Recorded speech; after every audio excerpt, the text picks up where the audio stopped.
one of the issues is going to be basic needs after Milton, like gas. And I want to bring in the guy from GasBuddy, Patrick DeHaan.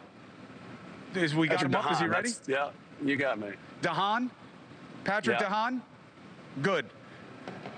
That's what you get for having one of those complicated names. If you had a simple name like Cuomo, everybody would get it right. No, I'm just messing with you. Tell us, we're having a hard time finding gas on our way into Tampa this morning. We found some, but most of the places were out. I heard a figure that it was more than half the places were out of gas. What is going on with that, and what do you foresee? Whoa.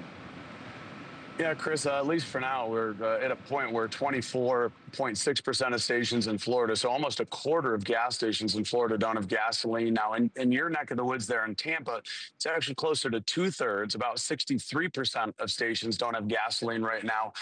And it does vary. Some areas like Miami are not hard hit at all, but you look at Sarasota, 44% of stations without fuel. So this certainly could be a problem after the storm clears the area. Okay, and when you say a problem when the storm clears the area, historically, what does that mean in terms of timetable until people are able to come back and have their needs met?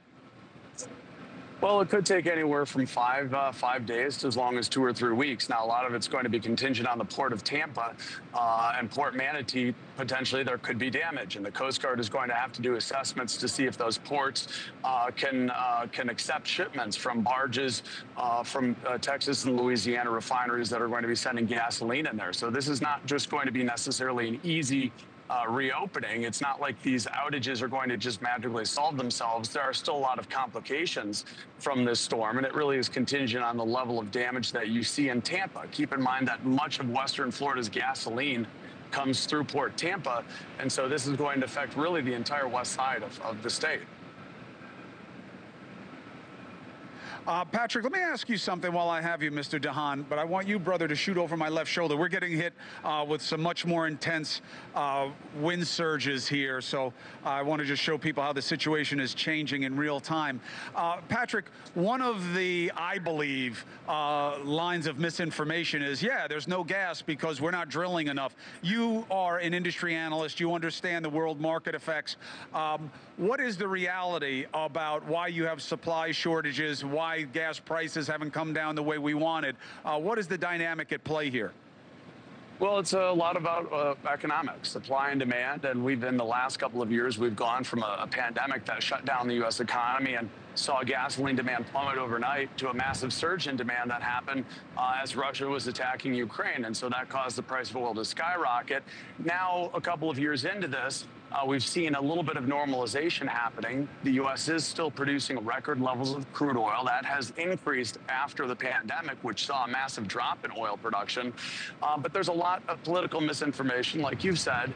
But the point is the U.S. is still the world's largest energy producer, and that's part of the reason why gas prices have gotten closer to what many Americans consider normal. In fact, Florida's average prices right now, just $3.20 a gallon. Prices have actually dropped in the last week.